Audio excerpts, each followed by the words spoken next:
The alternate character route is a concept that many video games employ. There is often the option to experience the story again as a different playable character, one with a different gameplay context that informs the actions they can take throughout the various set pieces that make up the game's plot. However, something that I find interesting about a lot of these is that so few of them actually do anything more compelling than that with the concept. Instead, they almost all opt to be exact retellings of the original game, with the only caveat being that you can play as a different main character now. A good illustration of this is Virgil mode from Devil May Cry 3's Special Edition.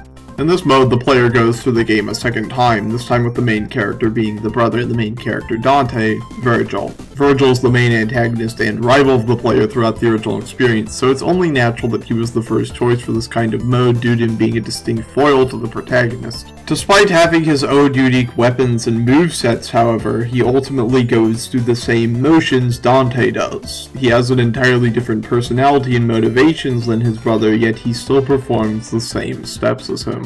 This is how most alternate character routes end up operating throughout games as works. They are simply there to facilitate new gameplay scenarios using an existing framework. There are some that are of more interest. The classic Sonic games often accommodate for the difference in player characters, though not in any way that truly means anything. While it is neat that Sonic's rival Knuckles has alternate pathways in Sonic 3 and a slightly altered story, that story is still not particularly bespoke to Knuckles. It's mainly just playing Sonic's story again. Kirby's Meta Nightmare has a similar hand it plays, though it is more involved. The original Meta Nightmare is akin to the aforementioned Virgil mode, but Meta Nightmare Ultra and Robobot from later installments in the series show much more potential, even if they ultimately also don't do much with the concept. Meta Nightmare Ultra has Meta Knight on a quest for power, which is an interesting divergence from Kirby's story initially, but only the beginning and ending of the tale are truly unique to Meta Knight, with the rest being Kirby's levels once again. Planet Robot's take on it is similar to this, though Meta Knight's motives are the same as Kirby's here, which is even more broad than Ultra's version. None of this truly screams Meta Knight.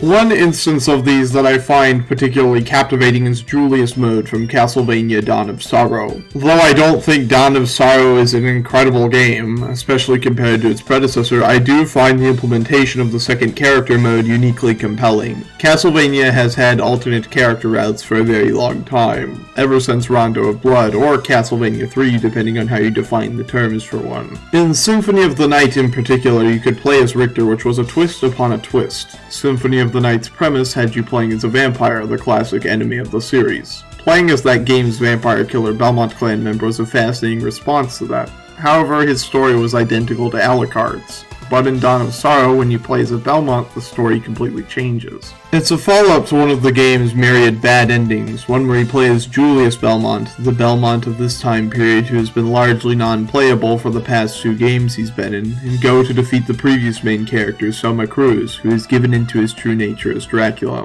While you do still go through the same motions as Soma did initially to get to that bad end, it ends in one of the most thematically palpable moments in the series. Castlevania is a story about cycles. It's a story about recurrence and the pain that recurrence brings. Every 100 years, the castle returns. Every 100 years, a Belmont rises to destroy it and Dracula. Every 100 years, the vampire hunter triumphs. Soma's previous game, Aria of Sorrow, was an optimistic breaking of these shackles. Soma rejects Dracula. This bad ending of Dawn of Sorrow, however, is an interesting other side to the same coin. A reinforcement of cycle, a stagnation back into malaise. It's a beautiful and interesting idea for an end to a Castlevania game of all things, grim resignation to the systems of abuse far beyond the understanding of any of the players trapped in them. It's one of the best uses of the alternate character route that I've ever seen.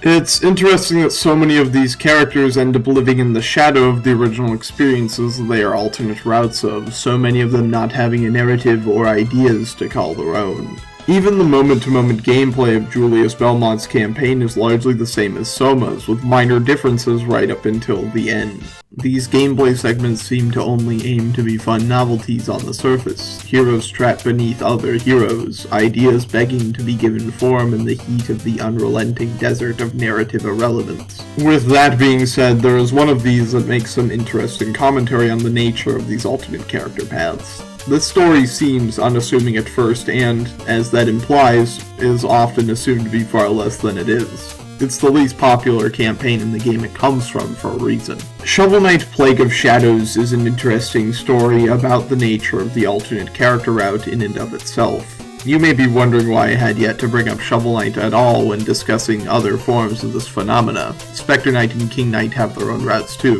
Shovel Knight bills itself an anthological package. The key difference there is that they have functionally different game experiences than Shovel Knight and Plague Knight stories, so I would classify them as frankly their own games. While Plague Knight does go through an altered narrative and have a vastly different moveset than Shovel Knight, he largely traverses through levels that are copy and pasted from the Blue Burrowers campaign.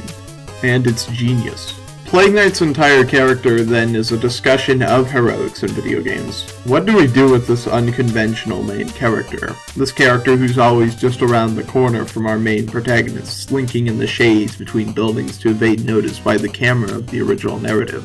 Plague Knight is not only the anti-hero personified, he is the understudy personified. Nearly every action we take in the game is through spaces that were designed for someone else. Plague Knight easily clears every challenge because he wasn't the target audience for the test in the first place. He gets his treasures by selling the relics the main hero finds. He captures towns, and even when he loses to the protagonist, he still ends up stealing what he needs from him in the end while the protagonist sleeps. The entire story literally centers around him taking the powers of others in order to create a potion to make him feel worthy of love. Plague Knight sees himself as a mimic, as someone who is undeserving of admiration or affection unless he is an actor miming someone else's movements. By the end of Plague of Shadows, he realizes that he has always been worth loving, and he destroys the potion and finally achieves self-determination.